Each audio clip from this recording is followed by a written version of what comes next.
Earthquakes struck Gansu and Guangdong one after the other. China rescues more than 1,000 cats destined to be used as mock pork and mutton. The involvement of female CCP officials in beauty corruption is astounding. Jiangsu Province has asked professionals and experts to resign and start a business abroad. The admission of Xu Jiayin's ties to high-ranking officials has sent shockwaves throughout China. It's all covered in today's China Truths. Earthquakes struck Gansu and Guangdong one after the other. According to the China Seismological Network, at 3:20 a.m. on October 23, a magnitude 5.0 earthquake occurred in the waters of Nan'an County, Shantou City, Guangdong Province, at coordinates 23.32 degrees north latitude and 117.39 degrees east longitude, with a focal depth of 10 kilometers. In the wake of these seismic events, the Guangzhou Railway reported varying degrees of delays for trains traveling between Raoping and Puning stations on the Hangzhou-Shenzhen line. The earthquake was strongly felt in Nan'an County, the epicenter of the earthquake, and also had an impact in Fujian.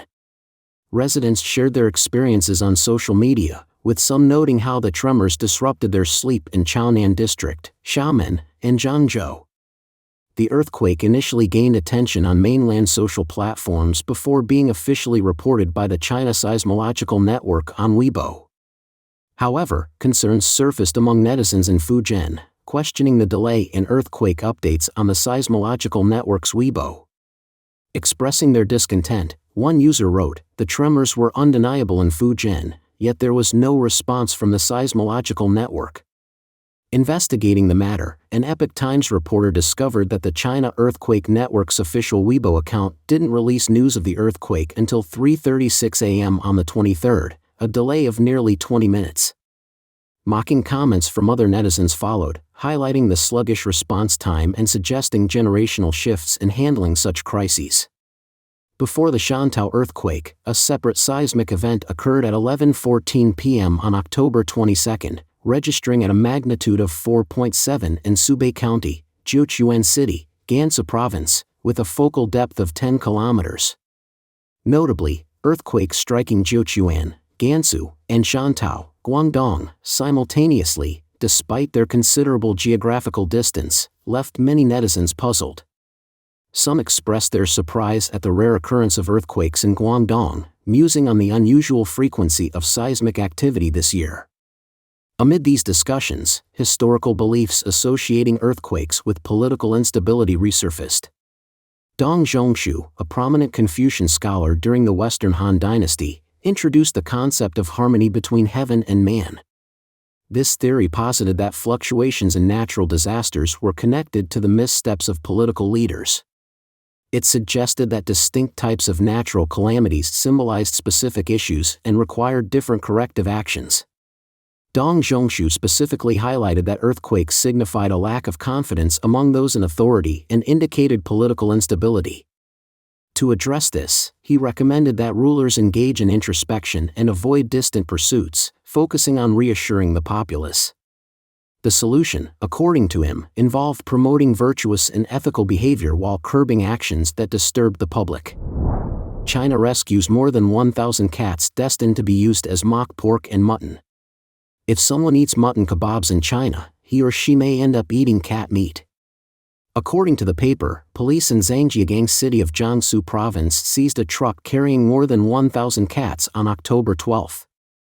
These cats were going to be transported to Guangdong and other places to be made into various edible meats, such as mock pork, mock mutton kebabs, mock ham sausages, etc. Gong Jian, a member of the animal protection organization Cat Island Project, said that cat meat is sold for 4.5 yuan per catty, or 500 grams, but mutton on the market costs 30 yuan per catty. A cat weighs about 7 or 8 pounds, and after skinning, its meat weighs about 4 or 5 pounds. Bought at the price of cat meat, and sold at the price of mutton or pork, the traders can make big profit. Gong Jian said, "As long as they catch a cat, they can make money."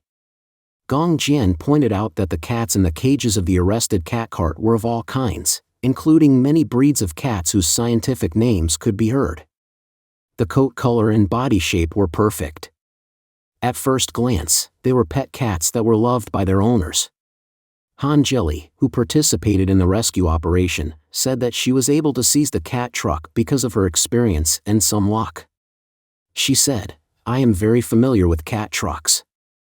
Although they are all long like trucks and covered tightly, as soon as I drove by, I knew it was a cat cart." Han Jili has once cracked down on nearly 20 illegally transported cat carts in Guangdong Province. According to local reports, there are still gaps in relevant laws in China regarding how to deal with stray cats and dogs in cities.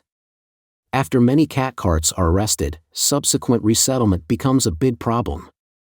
The rescued cats can be released into the wild again. Han Jili has reported to relevant departments many times, but the answers she received were that cats are not considered poultry or protected animals and cannot be managed. Since China's official actions in animal preservation are still limited, these rescued cats can only be temporarily cared for by cat lovers on a voluntary basis. Due to the lack of active action by the Chinese authorities, there are even reports from time to time in China of people catching stray cats and even stealing pet cats, and selling them to unscrupulous animal slaughters to be used as mock mutton and pork to deceive consumers. The involvement of female CCP officials in beauty corruption is astounding. The term beauty corruption has become increasingly common in recent years, referring to instances of corruption and bribery stemming from the receipt of beauty treatments. As more female officials facing corruption charges are being removed from their positions, the revelations regarding their involvement in beauty corruption have been nothing short of astonishing. On October 18, the Beijing Municipal Commission for Discipline Inspection and Supervision made an official announcement about the investigation of Xu Jiayin, a former member and vice chairman of the Beijing Yanqing District Committee of the Chinese People's Political Consultative Conference, who held a deputy bureau-level position. Chen is under investigation for serious violations of discipline and law, which has garnered significant media attention. The report reveals that Xu Jiayin is accused of disloyalty to the party and the unlawful acceptance of gifts and arrangements related to beauty-related activities. She allegedly leveraged her position to secure advantages for others in project contracting and land development while also illicitly accepting property from others. Earlier this year, Kong Xianghui, the former vice chairman of the Chinese People's Political Consultative Conference of Haishi Prefecture in Qinghai Province and the former secretary of the Mangjia Municipal Party Committee received a 13-year prison sentence in the first instance for similar charges. Kong Xianghui and his spouse embarked on multiple trips to places like Chengdu and Shanghai for beauty enhancements, amassing a jaw-dropping expense of 3.06 million yuan, about $418,284, which was reportedly funded by their ill-gotten gains. Meanwhile, Du Xiaoyang, a former deputy to the People's Congress in Chongqing's Wanzhou district, as well as the former deputy secretary of the local party committee and president of Chongqing Safety Technology Vocational College, became a subject of fascination due to her extensive cosmetic surgery. Du Xiaoyang was known to be exceedingly passionate about plastic surgery and appeared to relish the flattering comments about her youthful appearance. More astonishingly, Lu Guangming, the former director of the State Taxation Bureau in Anshan City, Liaoning Province, defied his age by appearing several decades younger, thanks to roughly 5 million yuan, about $684,470, worth of cosmetic work, including over 500,000 yuan, about $68,347, spent exclusively on buttock augmentation. Her artificially enhanced looks became an asset, facilitating her rapid ascent from a mere deputy director in the tax office to the director of the Anshan Municipal Taxation Bureau, earning her the nickname of a rocket promotion. Official records indicate that Lu Guangming's tenure in control of the Anshan State Taxation Bureau came with a substantial financial burden, as the Bureau experienced annual tax losses of at least 800 million yuan, about $109.35 million. Jiangsu Province has asked professionals and experts to resign and start a business abroad. China's economic downturn persists as salary reductions for civil servants become more widespread nationwide. In a recent development, 14 departments in Jiangsu Province have jointly issued a notice that aims to promote entrepreneurship among key groups, to support 200,000 individuals annually in successfully launching their businesses by the end of 2025.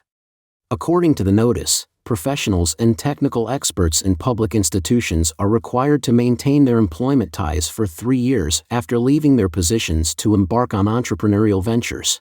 During this period, they can still partake in social insurance and receive standard salary increments, adhering to regulatory guidelines. In addition to leaving their jobs to start a business, these individuals in public institutions can also engage in entrepreneurial activities through part-time work, temporary employment, and project collaborations. Following Jiangsu's lead, regions such as Anhui, Shandong, Hunan, and Fujian have also introduced regulations or directives mandating that scientific and technical personnel in public institutions leave their positions to initiate their business ventures. In previous years, both the State Council and the Ministry of Human Resources and Social Security of the Chinese Communist Party had released similar documents, suggesting the promotion of entrepreneurial endeavors among professional and technical staff in public institutions. Regarding the CCP's recent decision, the Economic Daily has reported that despite the enthusiasm for innovation and entrepreneurship among numerous professionals, only a few have been able to take the crucial first step in launching their own businesses. This move has triggered skepticism among mainland citizens, with many questioning who would embark on this entrepreneurial journey given the substantial compensation required. They emphasize that starting a business might lead to a one-way journey unless individuals have significant connections, often in the form of well-connected parents. Under the backdrop of the Communist Party's stringent governance and 3 years of rigorous pandemic control measures, China's economy has taken a significant hit. Major corporations in the real estate sector have faced consecutive crises, with foreign capital fleeing and youth unemployment soaring. Local governments have been left with limited financial options, resorting to issuing bonds and seeking aid from higher authorities.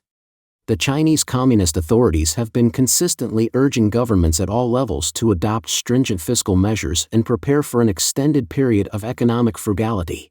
Notably, there has been a surge in reports of salary reductions and delayed payments affecting civil servants, particularly in affluent provinces like Guangdong, Zhejiang, and Fujian, since the beginning of this year. Among these, Zhejiang has reduced wages by 25%, Jiangsu by 15%, and Fujian by 20%. Even major cities like Beijing, Shanghai, Guangzhou, and Shenzhen are grappling with the fiscal strain. The first news of salary cuts for civil servants in Guangdong Province emerged on July 9, as reported by NetEase. According to sources, the Guangdong provincial government convened a meeting to address the salary issue among civil servants. As per the information shared, those who previously received 12,000 yuan, about $1,640, in salary can now expect only 9,000 yuan, about $1,640, while those accustomed to 15,000 yuan, about $2,050, will see their earnings reduced to 11,000 yuan, about $1,503. The primary reason behind these measures is the substantial decrease in government revenue from land use rights sales, which can no longer sustain public expenditures. Some Chinese citizens have estimated that Guangdong Province might be looking at a 25% wage reduction this time. As evidence of the financial strain, a video circulated online in March this year, depicting nearly 20 uniformed individuals standing outside the Harbin branch of China Post. This image serves as a visible testament to the economic challenges facing the country. Protesters made a striking display by unfurling a banner measuring approximately 30 meters in length, accompanied by chants, expressing their strong disapproval of China Post's actions. Their slogan resounded with the message that unpaid wages and unwarranted salary reductions were intolerable. In a similar vein, video footage emerged featuring over 30 employees of the Tax Bureau who gathered in front of the Zhenjiang City Tax Bureau in Jiangsu Province. They held white placards and banners to voice their grievances against the agency's wage arrears. The banners bore the messages Zhenjiang Taxation Bureau owes employees wages and Zhenjiang Taxation Bureau, Director Yihua takes no action. A notable case involved more than 18,000 employees of the Tianjin Municipal Government and Tianjin Public Transport Group, who endured months of unpaid wages. In an extreme circumstance, the Hebei district of Tianjin City had to borrow funds from a local temple known as Debiyuan to meet payroll obligations. The whistleblower further revealed that civil servants in public institutions in Lishui District and Gaochun District of Nanjing City were facing approximately 3 months of wage arrears. To address some of these outstanding issues, administrative measures were employed, including district demolitions within the city. However, the provision of follow-up funds for the current year remained uncertain. The admission of Xu Jiayin's ties to high-ranking officials has sent shockwaves throughout China. Prominent real estate tycoon Xu Jiayin, chairman of Evergrande Group, has reportedly been apprehended and is said to have admitted to extensive financial ties with numerous high-ranking officials within the Chinese Communist Party, CCP, including retired officials. These connections involve a significant number of individuals, including 9 members of the CCP Politburo's Standing Committee, other members of the CCP Politburo, as well as their family members. In total, this web of influence encompasses 19 individuals, 88 provincial-level officials, and over 670 department-level officials and is linked to financial transactions totaling an astonishing 1.6 trillion yuan, about $218.71 billion. Xu Jiayin's alleged admission of connections with high-ranking officials has sent shockwaves through the country, with the Central Commission for Discipline Inspection taking center stage in this unfolding drama. In response to these developments, Meng Jun, a Chinese entrepreneur residing in the United States, shared his insights on NTD-TV's Elite Forum program.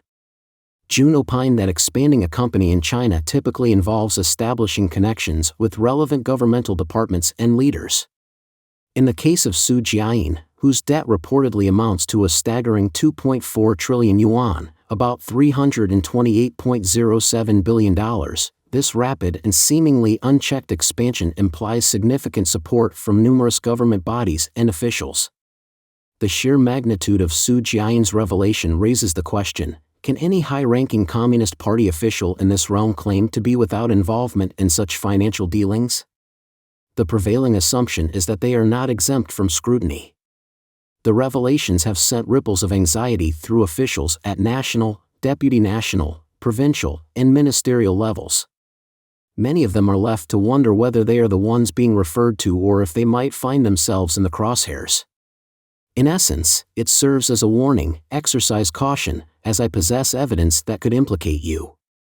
This aligns with the consistent approach employed to suppress dissidents within the Chinese Communist Party.